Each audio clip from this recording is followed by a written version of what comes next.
Good afternoon. Good afternoon, everybody.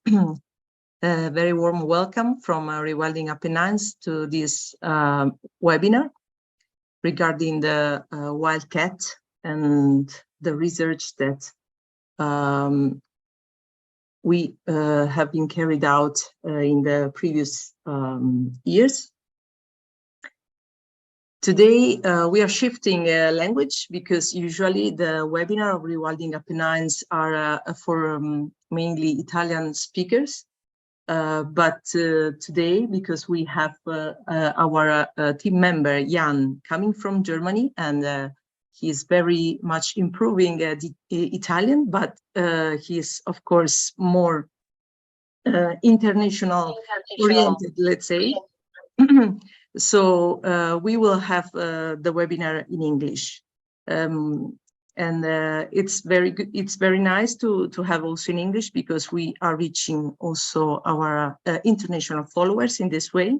So let's think about also in the coming opportunities and occasions to switch in English sometimes. As I said, the topic of this webinar is searching for the wildcat camera trap monitoring in the Central Apennines. And it will be presented by Jan-Niklas Trei, our GIS analyst, and Melissa Maini, who is a student at University of Bologna. I will present them in a few words just after 1 minute. Let me remind you that we are recording this webinar, so we can publish it on our YouTube channel, and it will be possible for people who couldn't attend today to watch it again. Also, as usual during the webinars, please, I recommend you to turn the microphones off so we cannot, we won't disturb the speakers. Then after the presentations by Jan and Melissa, we will open the discussion and we can have the question and answer session.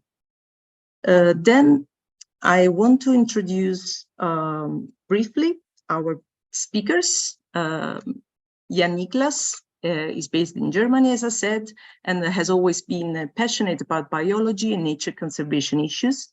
He completed a bachelor's degree in biodiversity and ecology, and subsequently he obtained also a double master's degree in international nature conservation at universities of Göttingen and Lincoln in New Zealand, with a master thesis focused on investigating drivers of wolf mortality in Germany. Jan has gained extensive insight into human-wildlife conflict management, ecological modeling, and geographic information systems. Being a former Rewilding Apennines and Salviamo l'Orso volunteer in 2020, Jan currently works as a GIS analyst for Rewilding Apennines. He also supervises scientific projects of new volunteers and manages the camera trap monitoring of the wildlife corridors. So you can understand why we invited him to have this very interesting webinar. Regarding Melissa, she has a bachelor degree in natural science at University of Pavia, and soon she will graduate in a master's degree, Global Change Ecology and Sustainable Development Goals at University of Bologna, with a thesis entitled mtDNA Sequencing and Meta-Analysis of the European Wildcat in Central Apennines to Improve Conservation Strategies.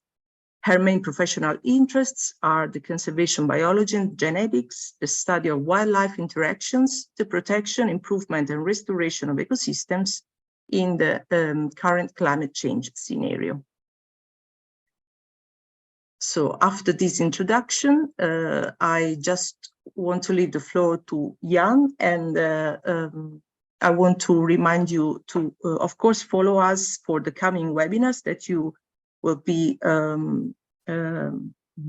that you will know on our social media, of course. And thank you for your attention. And please, Jan, the floor is yours. Yeah, thank you. Thank you very much for the introduction, Angela. I hope everyone can hear me. Yeah, also me, I would like to welcome you all to our webinar tonight. And yeah, as Angela already said, my name is Jan. I'm working for Rewilding Apennines for 2.5 years now. And yeah, also presenting with me tonight will be Melissa, who did her master thesis with us. And yeah, I think everything else has already been introduced by Angela. And yeah, so I will present tonight the, first of all, the European Wildcat, the work that we've carried out for the last 4 years on the European Wildcat, namely camera trap monitoring here in the Central Apennines. And yeah, we did this in collaboration with Salviamo l'Orso and also the Forestry Carabinieri of Castel di Sangro and the Monte Genzana Reserve.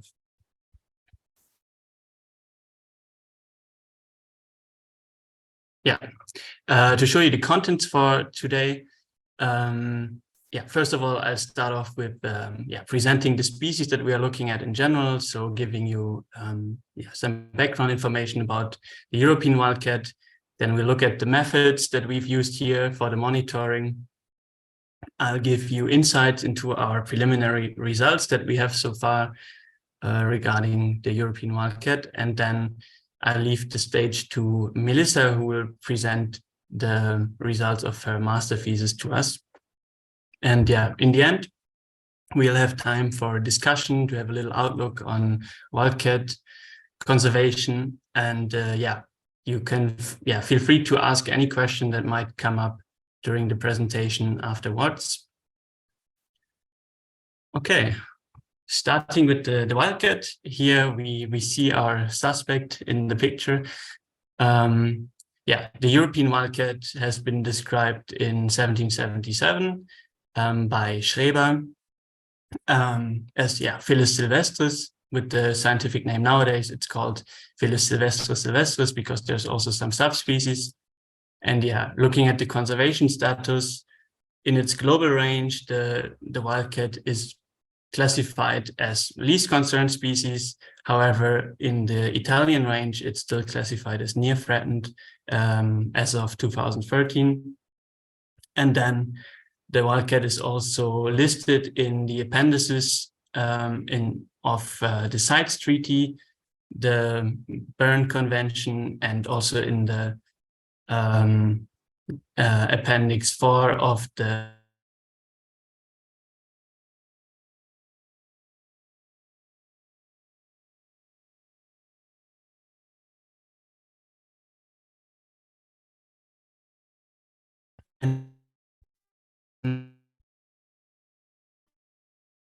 wildcat have a typical wildcat phenotype. Jan?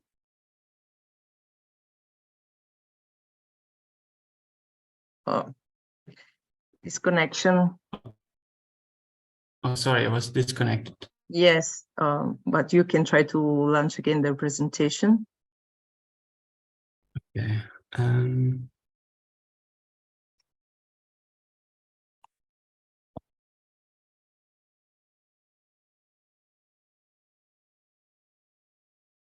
Okay.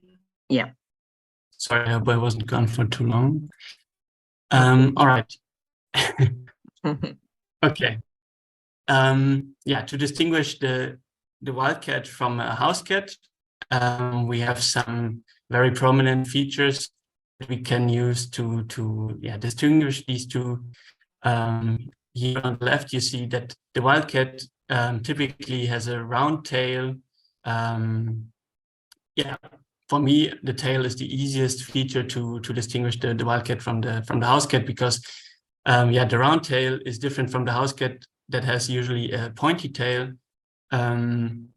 Additionally, you have a very prominent stripe that is unbroken on the back of the wildcat, whereas for the tabby cat, the stripe can also go to the tip of the tail. Then also you have very clearly horizontal stripes on the tail of the wildcat and the black tip. And yeah, this is important because when we look at camera trap image, we need to be able to distinguish wildcat from house cat. For house cats that have different color pattern, it's quite easy, but for tabby cats, it can get quite difficult sometimes. If you're very lucky, you can encounter the wildcat in the field. It might look like this. Here we have a very nice photo taken by Bruno D'Amicis, very renowned photographer who's working with us. And yeah, this is quite rare. So yeah, you have to be lucky to see it like this. But yeah, coming to the general behavior of the wildcat, important to say is that wildcats are solitary and territorial animals. They mark their territories with urine and uncovered feces.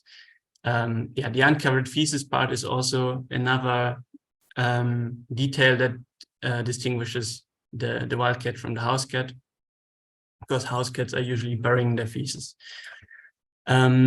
Mating season is from January to March. Cubs are born in April and May. Yeah, the species is mostly nocturnal, with activity peaks in the darkest hours of the night. But yeah, the activity also depends on disturbances and environmental conditions. A recent study by Lorenzo Lazzeri et al. Has determined that in Italy, in its Italian range, the wildcat is more than 70% nocturnal. Diet-wise, it's quite diverse. It's mostly composed of small mammals, so rodents, but also lagomorphs that include hares and rabbits, and then also reptiles, birds, and invertebrates. So you can see the video now. If we have it on a camera, it usually looks like this. So here you can see a very nice wildcat with the round tail, and it's on the hunt. And yeah, in this case, it was even successful. Here it caught an edible dormouse, itself quite a rare species. But yeah, just to show you some hunting footage.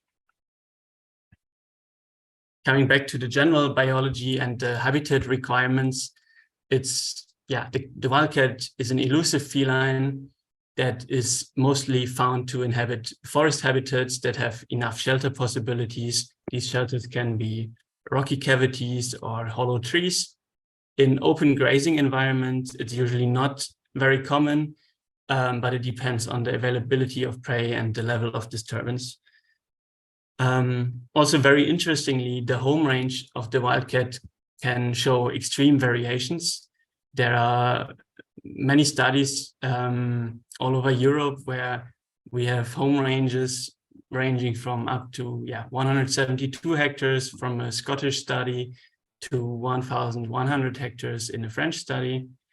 But yeah, for Central Italy, we have one study also indicating 650 hectares. And in general, wildcats occur in a relatively low density in comparison to other mammals because of their territorial behavior. Female territories are usually smaller than male territories. And yeah, also it depends on the habitat itself, prey availability. Looking at Europe, we have 3 wildcat subspecies. Of course, most importantly, the European wildcat that is our subject today, Felis sylvestris sylvestris, but we also have the African wildcat that is, for example, present in Sardinia, and the Caucasian wildcat, which is not shown on this map. And then in this study, the Scottish population and the Hungarian population were taken out because they had a very high admixture of basically hybridization between the wildcat and house cats. Then looking at the wildcat population, the European wildcat populations, they are divided into 5 biogeographic groups. So we have the northeastern Italy and Western Balkans population here, number 1. we have the Italian peninsula plus Sicily, then Central Germany, number 3, Central Europe, Central European, number 4, and then the Iberic Peninsula, lastly. Then looking into more detail on Italy, we have, as I mentioned before, we have parts of the Eastern Alpine population in biogeographic group 1, and then in the Apennines we have three subpopulations in the Maini region, in the Apennines, and in Sicily. To come back to our project, what are the origins of the Wildcat monitoring project? So it started as a part of the Live ESC 360 project in 2019. So a project that tried to utilize volunteers for monitoring forest biodiversity in the Italian Natura 2000 areas. The initial study design was made by Chiara Paniccia, who was at that time working for the Carabinieri Forestali. And the main objectives of this project were to have a standardized data collection that can be used also in the future, to obtain objective finds, so photos and videos related to the investigated species, recording signs of presence or information about the probability of absence of the species in the study area, and then also to have a genetic sampling using non-invasive methods, for example, collecting excrements, hair, and carcasses. More in detail, the objectives that we have in our case is to determine the occupancy and the abundance of the European wildcats in our study area in the Central Apennines. So we are looking at the Monte Genzana Reserve and the Chiarano-Spavera region in the Central Apennines. We also want to assess the impact of human disturbances on the wildcat, and we want to have a genetic sampling. But Melissa will handle this part of the presentation. Right. Coming to material and methods, I want to present to you the study area. To give you a broad overview, we are in the Central Apennines, and we as the NGO Rewilding Apennines are operating in this area that is marked with the purple outline.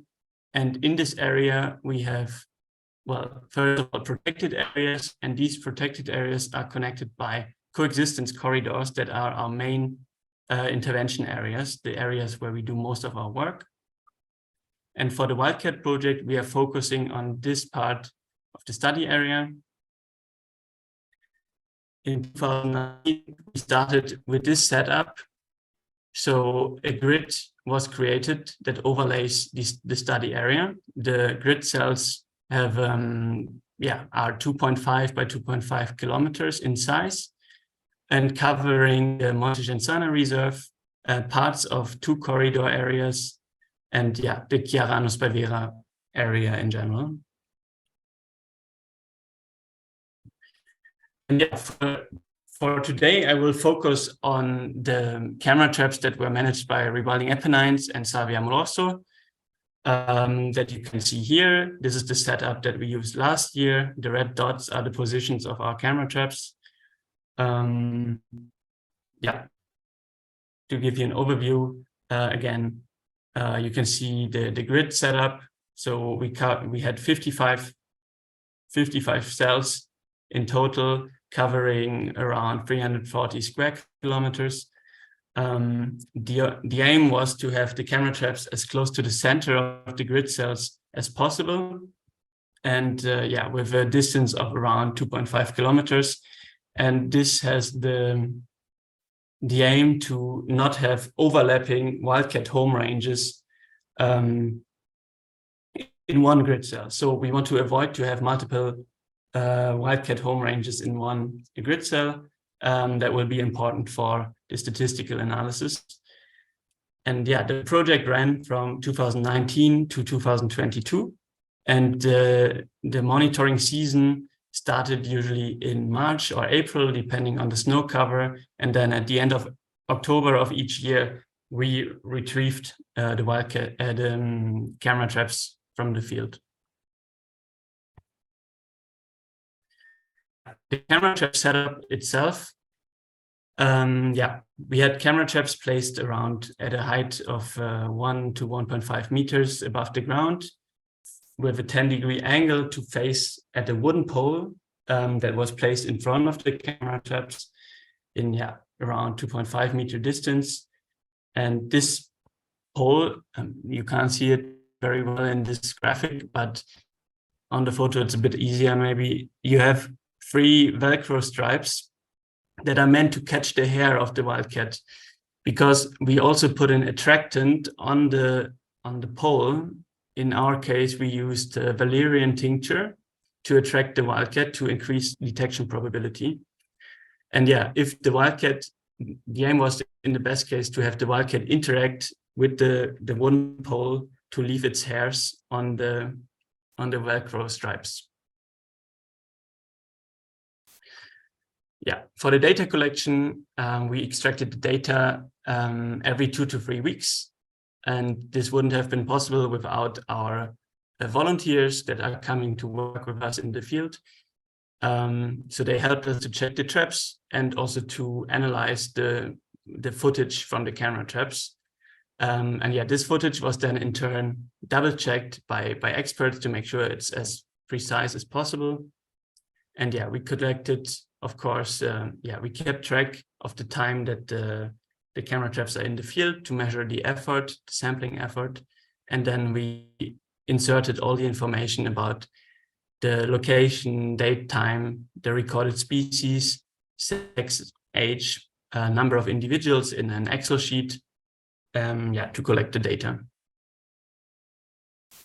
Also, the wildcat poles were checked every time we visited the camera traps. So we checked for any hair that was trapped on the Velcro strips.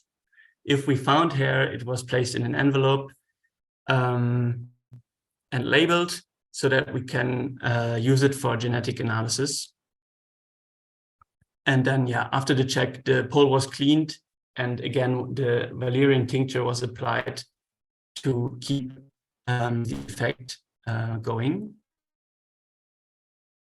For the now I'm in the process to do the statistical data analysis together with my colleague Sarah Lebert. We are doing multi-season occupancy modeling and mixture modeling. So 2 different classes of statistical models. The occupancy modeling looks at presence and absence. So we look at the camera trapping sites and see for how many seasons, let's say, the wildcat is present or not, and which environmental or anthropogenic factors have an effect on the presence or absence of the wildcat. And for the mixture model, it works similarly, but here we use replicated counts of the wildcat to estimate the population size. And this is what we are working on right now. And again, you can check different covariates that might have an effect on the abundance of the wildcat. Data is processed in GIS and here just an overview for occupancy modeling. We look at the time that the traps were in the field was divided into seasons, and then we can compare between the seasons whether the wildcat is continuously present or if, say it's only present in seasons like comparing between spring, summer, and fall. Now to get to the results, the first results, because it's still in progress. The analysis is still in progress.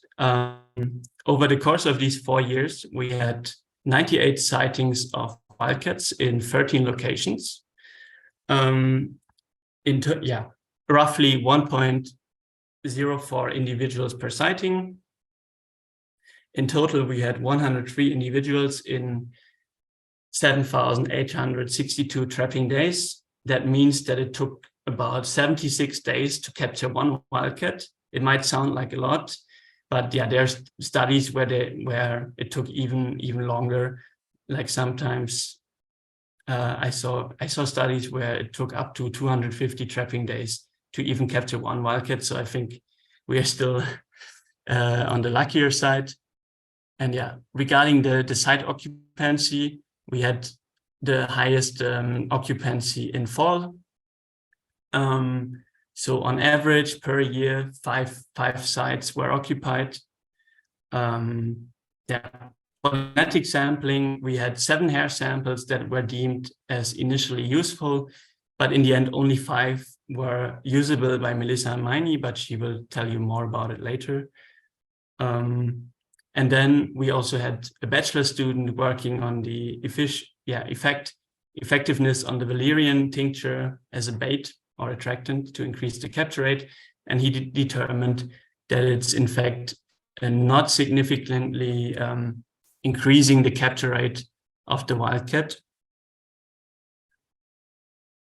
And this is interesting because there are multiple studies throughout Europe where the effect of valerian tincture is differing quite a bit. So in some areas it's working as an attractant, and in some areas it doesn't. The results. Here in this map, I'm showing you the relative occupancy in our part of the study area, which is around the Monte Genzana Reserve. And I'm illustrating here the number of seasons that the wildcat was present in the grid cells. And our high score was 9. We only had one grid cell where we never detected the wildcat. That was this one below Scannum. And in general, you see that for the Monte Genzana Reserve, we have quite a high occupancy and less on the surrounding areas. Okay. Then here at this point, I would like to say special thanks to the volunteers of Rewilding Apennines and Salvia Amoroso for assisting with the fieldwork. I want to thank my colleagues from Rewilding Apennines and Salvia Amoroso and Sarah Lebert, who is helping with the analysis. And then also our partners from the Reparto Carabinieri Biodiversità, from Castel di Sangro and the Riserva Naturale Regionale of Monte Genzana Alto Gizio. And that's my part of the presentation. Thanks for your attention. Now we will get to the part handled by Melissa, and afterwards we'll have time for the discussion. Hi, good evening, everyone. And okay, I need to share my presentation. Okay, can you see the presentation? Yes, we can. Okay. Okay, so today I'm here to present you my thesis work, which is about the mtDNA sequencing and meta-analysis of the European wildcats in Central Apennines to improve the conservation strategies. And before proceeding with the workflow and all, I want to give you a brief context of the study. So these works want to give a first insight about the situation, the genetic variability of the wildcat, since in Abruzzo and Lazio regions there aren't any genetic studies yet, and therefore these studies focus on the improvement. Wants to provide suggestion for the conservation of species. And about the threats regarding these elusive felid, the first one is the increase in urbanization, so due to overpopulation and climate change, and all these variables can like increase the habitat fragmentation, and with consequent decline in the gene flow of population in the regions. And however, the increase in urbanization means more people and more domestic cats. So the meeting, the encounters of the wild species with its subspecies, the domestic cats, can increase. And for this reason, is useful and is needing. We need to improve, increase the monitoring programs to check how many wildcats are remaining in the zone, and moreover how much the genetic of these the wild species is doing. And about the identification, as Ian already told us about the identification by means of coat pattern. We in general there are 4 ways to detect the species. However, the first 2, the intestinal index and the cranial volumetric index, can only be done on carcasses on dead animals. And for this reason, the two main ways to address the wildcat species is by checking the coat pattern together with the genetic analysis, which can double check, assess the species.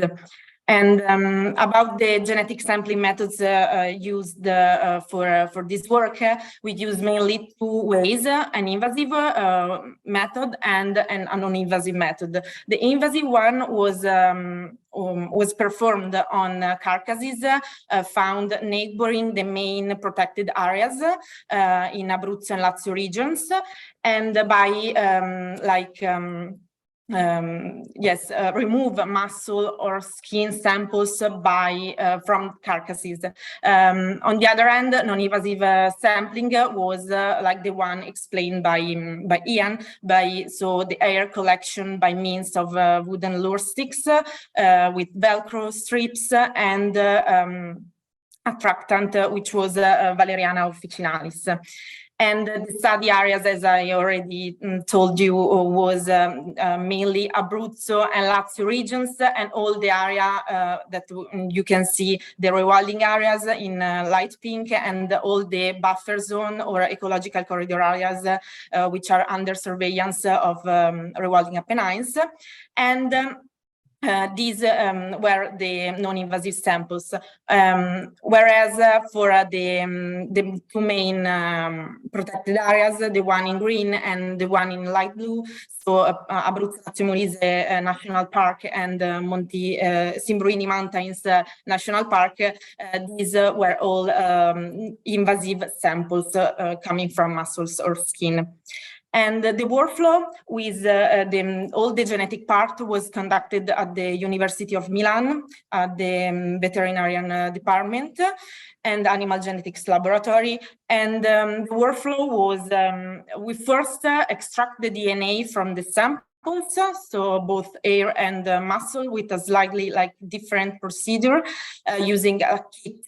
And then we proceed by quantifying and detect the purity of our extracted samples by spectrophotometric absorbance, and to then conduct the PCR, which provide the amplification of the selected portion, and in this case was the mitochondrial NAD hydrogenase subunit 5. Yes, we first decide the selected portion based on previous studies, And we also select the primers, so a forward one and a reverse. This zone was amplified for its samples, and then we double check the success of this PCR by doing an electrophoresis. After that, we send all the samples to the sequencing, so for Sanger sequencing, and as the name suggests, this is useful to sequence the amplified zone. And after that, I proceed by doing an analysis about all the data collected, and in particular, we need to align, correct, and trim all the sequencing. So at the beginning, the sequence, all the sequences were approximately 800 base pair length, and then we trim all the sequencing at 671 base pair length to then correct and align all these sequencing and conduct all the statistics about haplotype diversities, nucleotides diversity, which are all like genetic calculation useful to assess the genetic variability of the population. And then we check all the sequencing found, all the sequences found in gene banks to see if other sequencing were already like deposited in the gene banks or not. And then we create a network using a software, and with using QGIS, I create a map to look at the distribution of the haplotypes.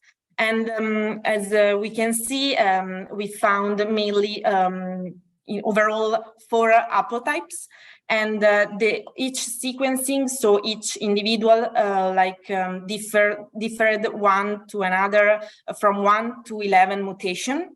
And the overall haplotype diversity was not so bad because it was 0.48 out of 1. So 1 is the maximum possible haplotype diversity. So if I like randomly pick one haplotype, when I have one, all the haplotypes are different one from the other. So all individuals have different haplotypes. So 0.48 is almost in the middle, is not so bad.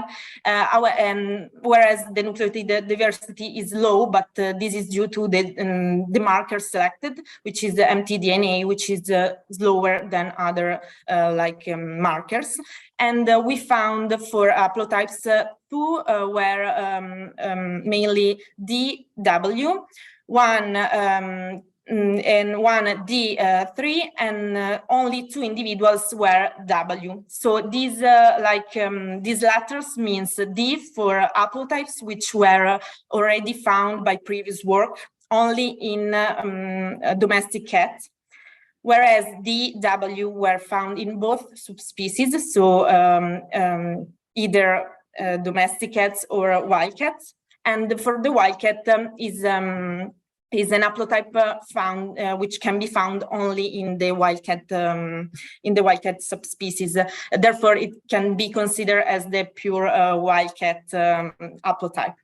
And this is the general the distribution, the overall distribution, and considering all the individuals were well distributed, and however, we found 4 samples outside the nowadays protected boundaries, so outside buffer zone or protected areas. And yes, this is the distribution, and the W haplotypes have been found in the highest zonation of the park, so in A and B zone of the park, which are the most protected one. And this is in line with the studies which highlight all the studies that highlight the occurrence of wildcat in less populated zone. And in conclusion, what we can say about this, the result and this work, that as Jan already told us, the non-invasive genetic sampling methods needs to be refined in order to improve and found another attractant in order to raise the interest of the wildcats towards the pole, and in order to get more air samples. And the majority of the haplotypes have been found in both European wildcats and domestic cats subspecies. And we can tell two considerations about all of that. So the sterilization project of feral cats could be considered, but together with sum up with people education about the impacts of domestic cats towards the wild subspecies to increase the human-wildlife coexistence and yes, to increase that. And however, the primary focus should always be on saving the local wildcats, so the wild species in its in their habitats, and therefore, in order to be in line towards also European policies and so on, we should increase, as we all know, the protected areas up to 30% by 2030.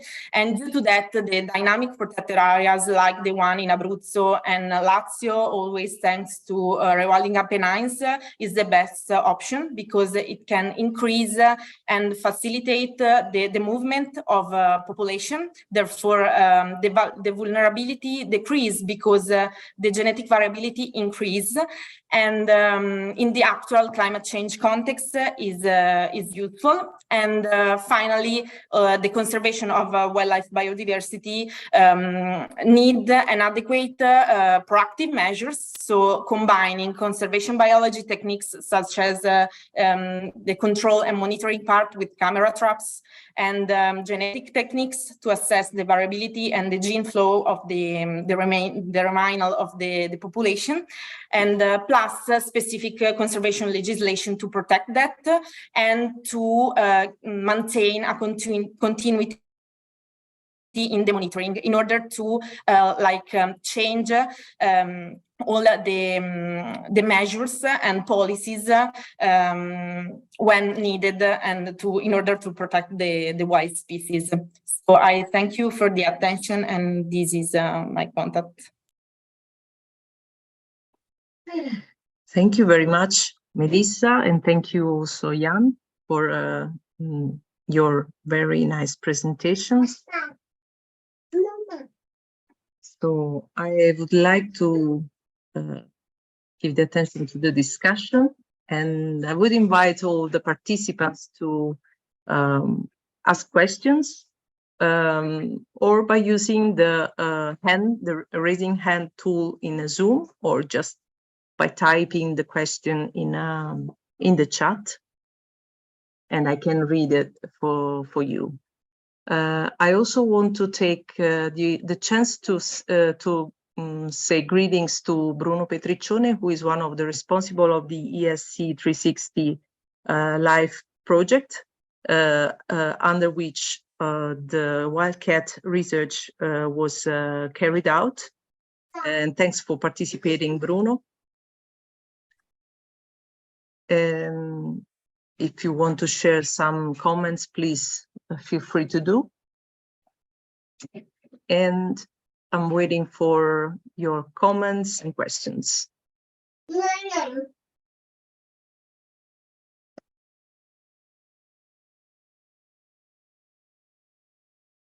Chiara? Okay, maybe oh, sorry. There is a question from Chiara, so please ask your question. Thank you. But if someone else wants to go first, I heard the voice just when I raised my hand. Yeah? No problem. You can go. Okay, thank you. Well, first of all, thanks for inviting me for allowing me to attend this webinar. I'd like to thank you, Rewilding Apennines, and also Melissa and Professor Longeri, who brought me in touch with this project. I have so I am also a biologist, and throughout my professional years, the common thread was applied spatial distribution model and statistical model for biodiversity conservation, and in Tanzania and UK and throughout Europe.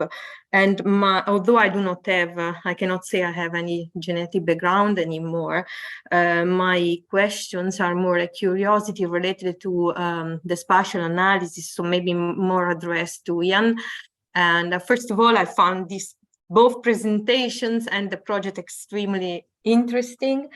And I was wondering whether for occupancy model, given that there are mainly signs of presence and we aren't sure about the absence, whether you would consider or have considered and excluded an approach with entropy models such as Maxent, because from my own experience, it performs reasonably well, even with small sample sizes. I have applied for another organism, for wild bees, with sample size of 20 individuals.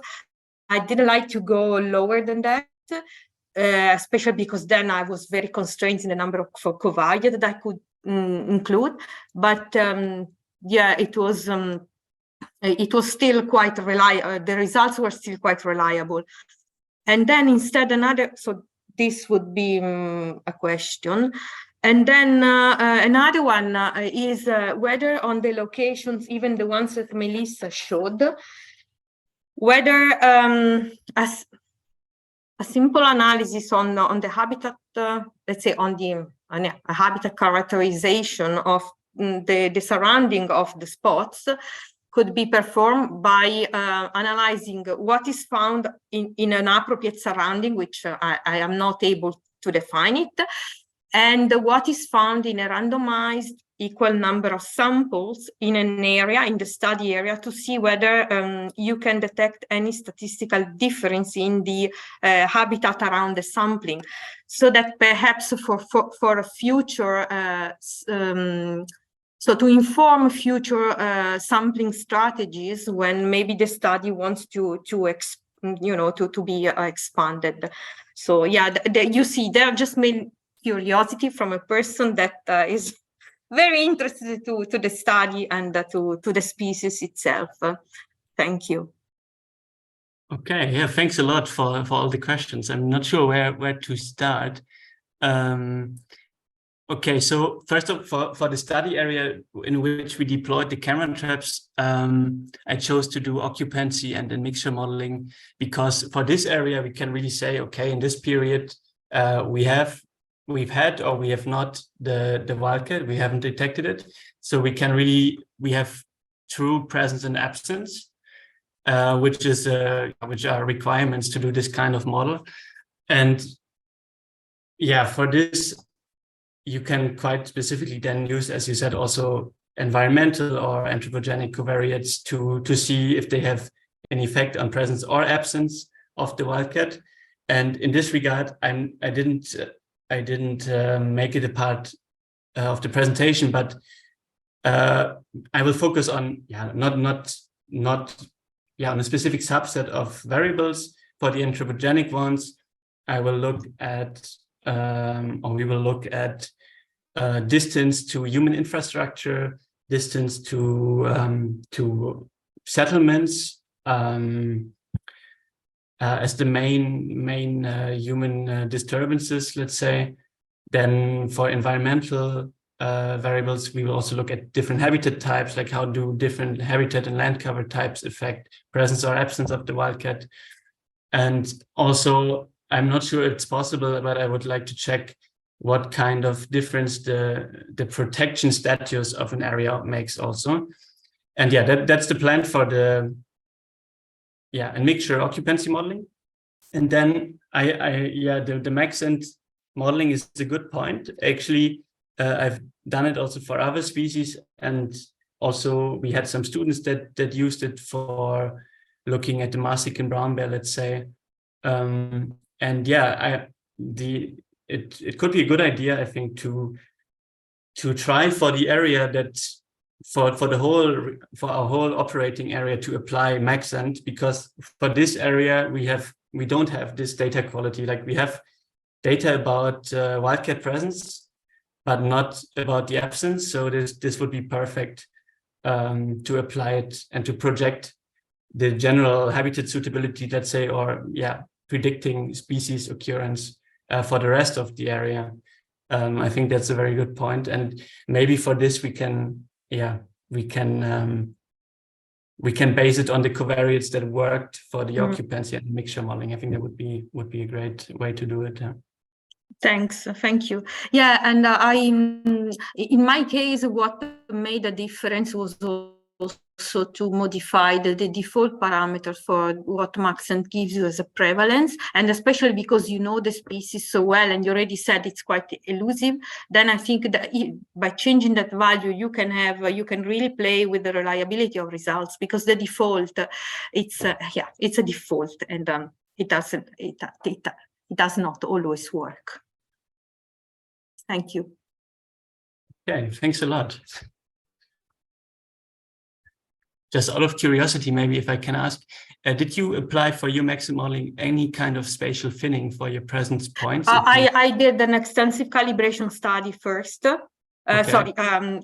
Calibration stage first, and at the end the one that performed best for my case, which were for the UK, there were about 100 different bee species, bee and overflies, and for Europe they were bumblebees only. It was a threshold only. The threshold one was the one that performed best in all cases, and it was that. But I did.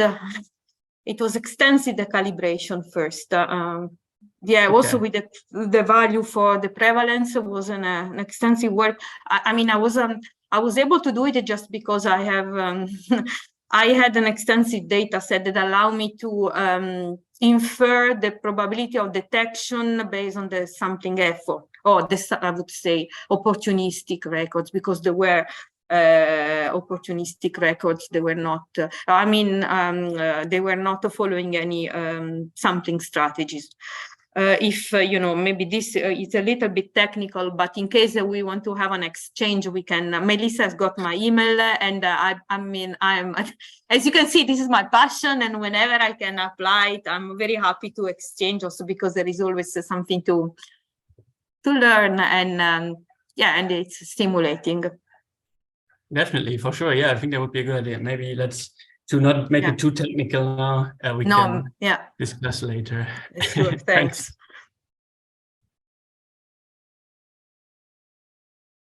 Great. Other questions?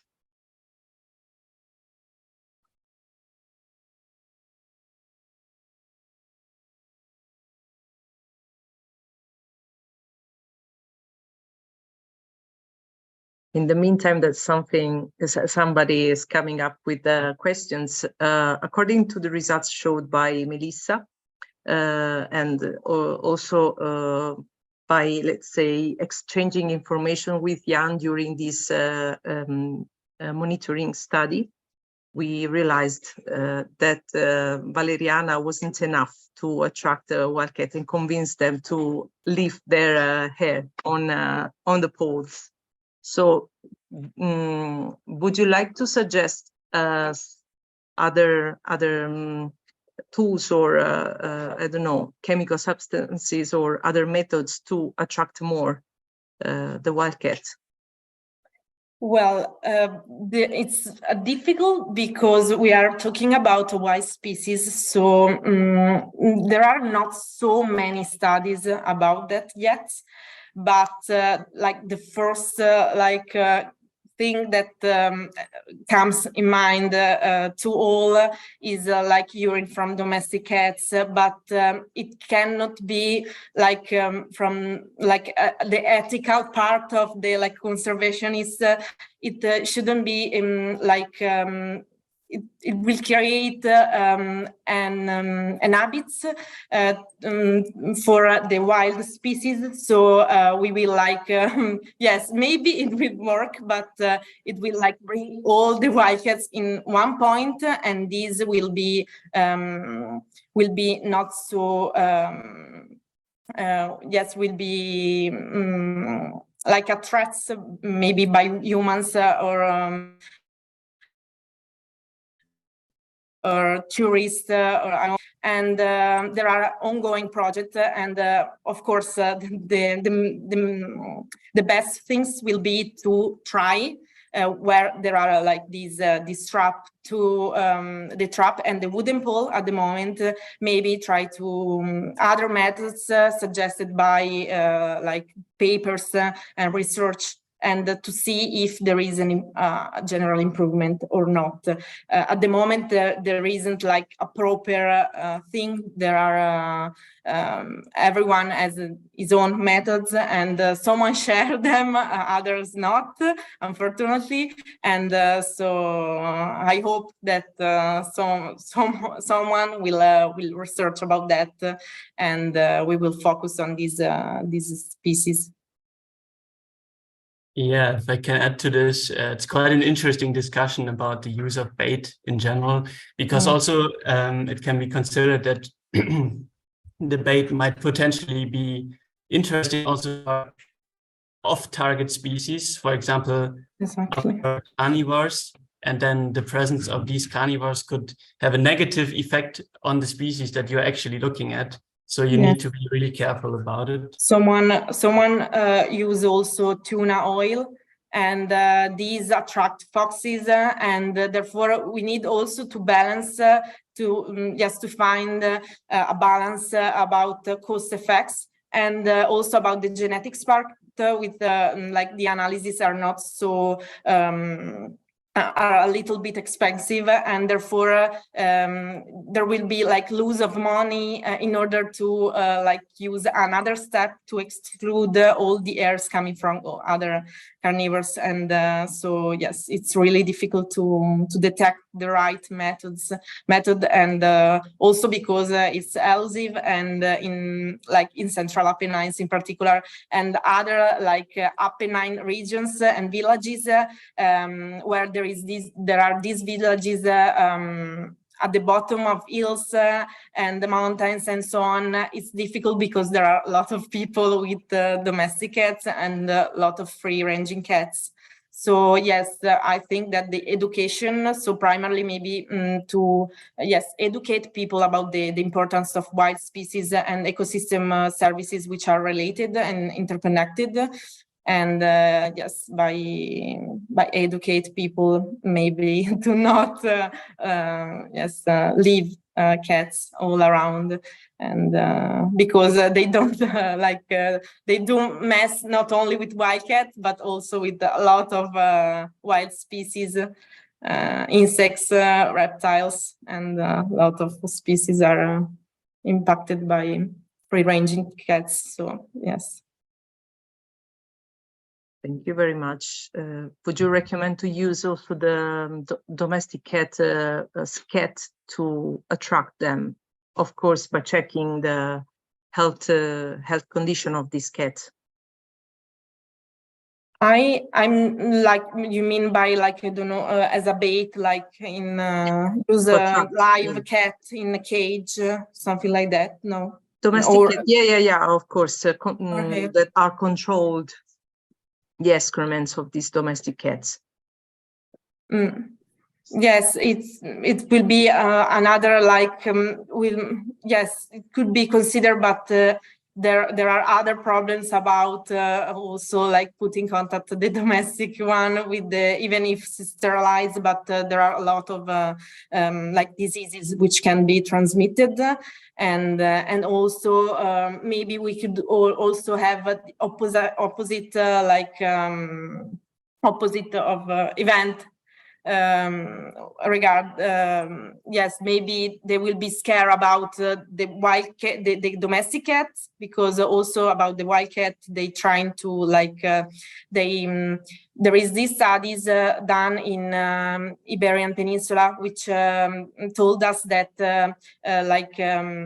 try in general, wildcat try to avoid all the places which are like frequented and yes, where there are other species in transit, like especially carnivores like foxes or lynx, where there is the lynx, and so it's not easy to assess the right method, because sometimes they try to avoid conflicts directly. So it's a particular case. The wildcat's not so easy and not so well studied yet. So it's an ongoing research and a work in progress. Thank you very much. Thank you too.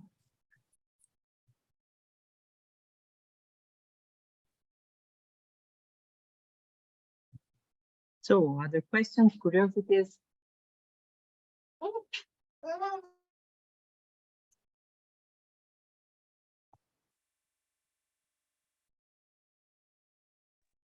Yeah, Right. maybe to Yeah, please, Jan. maybe to make some conclusions. Yeah, I also think, as Melissa was saying, that the focus for future projects should be on preventing potential hybridization, with projects targeting, for example, sterilization of feral cats, to avoid feral cats getting into wildcat territories and potentially interbreeding, to prevent interbreeding. Also, what we have had to deal with throughout the project, or what we are still dealing with, is habitat fragmentation. Yes. During our work, we can see quite well that many wildcats are getting killed by cars when they try to cross roads. It's a typical problem for a cat species. And yeah, I think future projects should definitely aim at mitigating the effects of habitat fragmentation, feral cats, and I think it was quite valuable in that regard. And for further information, there's some very nice collaborative projects running in Italy. There's the Natural History Museum of Maremma that is coordinating a project to update the distribution map of the wildcat in Italy. They have a very nice website with a lot of information, and also ISPRA is doing a lot of work on the wildcat genetics. Just as some. Yeah, very good. And it would be very interesting also to do in the future monitoring of wildcat also in the ecological corridors beyond the protected areas. So just to check the situation for the species. Yeah, very, very good. All right. If there are not any comments or questions, we can close this webinar. That was very interesting, and I want to warmly thank again Jan and Melissa for your participation. Oh, there is, okay, an applause from Bruno.